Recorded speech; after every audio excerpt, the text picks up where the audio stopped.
Good morning. Part 5 NEET का निर्माण फिर इस चैप्टर को हमने रीड कर लिया है, पढ़ लिया है। फिर भी मैं एक बार आपको इसका छोटा सा सरलात या छोटे से रूप में मैं आपको बता देती हूँ। नीट का निर्माण फिर के लेखक कवि हरिवंश राय बच्चन हैं। नीट का निर्माण फिर में कवि ने जीवन का उल्लास और उत्साह झलक रहा है। कविता द्वारा लेखक कवि ने जीवन की कठिनाइयों से लड़ने और सब कुछ नष्ट हो जाने पर भी फिर से नया निर्माण करने की प्रेरणा दी है। यह उनकी आत्मकथा का दूसरा भाग है, जिसका प्रकाशन 1970 में हुआ था।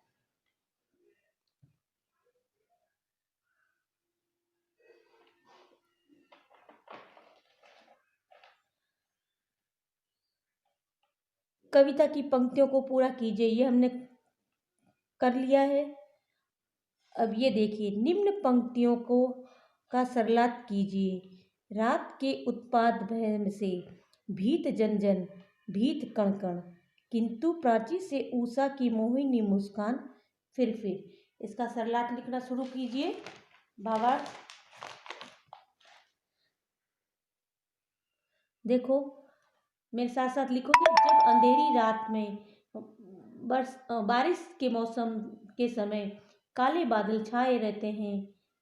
जब अंधेरी रात में वर्षा के मौसम में के समय काले बादल छाए रहते हैं और बरसात के आने से पहले बादलों की गरजराहट शुरू हो जाती है, उसी समय का वातावरण डरावना और भयानक सा लगने लगता है। वह मौसम सभी प्राणियों के लिए भयावह रहता है, डरावना रहता है। लेकिन बारिश के बाद अगली सुबह जब सूरज की पहली किरण धरा या धरती या भूमि पर प्रकाशमान होती है, तब सभी प्राणियों के चेहरे पर जो भय था वह समाप्त हो जाता है और एक नई मुस्कान उसके चेहरे पर छा जाती है। एक बार वापस सुन लीजिए। जब अंधेरी रात में वर्षा के मौसम के समय काले बादल छाए रहते हैं और बरसात के आने से पहले बादलों की गरजाहट शुरू हो जाती है, यह गर्जना शुरू हो जाती है, उस समय का वातावरण डरावना और भयानक सा लगने लगता है। वह मौसम सभी प्राणियों के लिए भयावह रहता है। लेकिन बारिश के बाद अगली सुबह जब सूरज की पहली किरण धरती या धरा पर प्रकाशमान होती है, तब सभी प्राणियों के चेहरे पर जो भय था वह समाप्त हो जाता है और एक नई मुस्कान उसके चेहरे पर आ जाती है। ओके, ये इसका सेकंड है। बोल बोल आशा के विहंगम, किस जगह तू छिपा था, जो गगन पर चढ़ उठाता गर्व से निज वक्ष फिर।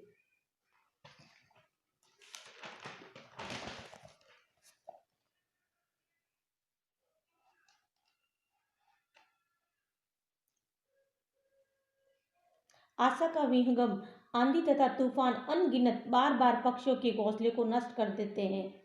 देखो, आशा का विहंगम यानी आंधी तथा तूफान अनगिनत बार पक्षियों के घोंसले को नष्ट कर देता है या तोड़ देता है, किंतु वो पक्षी कभी हार नहीं मानते, बार बार अपना घोंसला बनाते रहते हैं। आशा का विहंगम मनुष्य को इसी बात की प्रेरणा दे रहा है कि संकट कितना भी बड़ा हो, विनाश कितना भी भयंकर हो, निर्माण की प्रक्रिया उसके द्वारा दोबारा शुरू की जा सकती है। मनुष्य को किसी भी हालत में आशावान बने रहना चाहिए, किसी भी हालात में बने रहना चाहिए। ओके, नाश के दुख से कभी दबता नहीं निर्माण का सुख। नाश के दुख से कभी दबता नहीं निर्माण का सुख। इसमें प्रकृति विनाश का दुख कितना भी बड़ा हो, प्रकृति विनाश का दुख कितना भी बड़ा हो, वो हमेशा के लिए नहीं टिक सकता, उसका अंत होना ही है। निर्माण की प्रक्रिया दोबारा होना निश्चित है। कवि ने इस बात को स्पष्ट करने के लिए उषा तथा चिड़िया का उदाहरण दिया है। रात चाहे कितनी भी अंधेरी हो, उषा की किरण उस अंधेरे को छिन-भिन कर देती है। पवन कितनी भी वेग से बहे, चिड़िया उसकी विपरीत दिशा में उड़ान भरती है। विनाश कितना भी भयंकर हो, उसके बाद सृष्टि के नव निर्माण शुरू होता ही है। इसलिए कवि कहते हैं, निर्माण में सुख को नाश के दुख से नहीं दबाया जा सकता है। ओके। फिर नीड का निर्माण फिर नेह का आह्वान फिर नीड का निर्माण फिर नेह का आह्वान फिर प्रकृति के विनाश के बाद सृष्टि का पुनः निर्माणाधीन प्रक्रिया है। इस कविता में कवि पक्षियों के बारे में कह रहे हैं कि पक्षी अपने घोंसले स्वयं बनाते हैं और बार बार प्राकृतिक आपदाओं के कारण बिखर जाते हैं, फिर भी वह उसे बार बार बना लेते हैं। यहाँ पक्षी एक यह सीख दे रहे हैं कि हमें कितनी भी विकट समस्या क्यों न हो, हर आपदा का सामना विनम्रता और साहस से करना चाहिए। ओके। अब देखिए, बादलों की घोर गर्जना में उषा की मुस्कुराहट दिखाई देती है। कविता की उन पंक्तियों को लिखिए जिनमें निम्नलिखित भाव व्यक्त हुए हैं।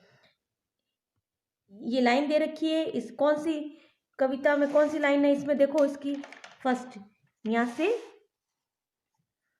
रात के उत्पाद वैसे भीत जन भीत कण कण, किंतु प्राची से उषा की मोहिनी मुस्कान फिर ये पहले का उत्तर है। ओके, यहाँ से यहाँ तक लिखना है आपको। फिर सेकंड लाइन, नाश के दुख से निर्माण का सुख बड़ा होता है।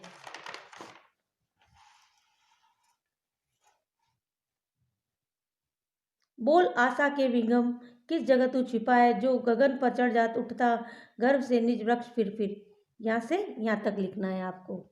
ओके।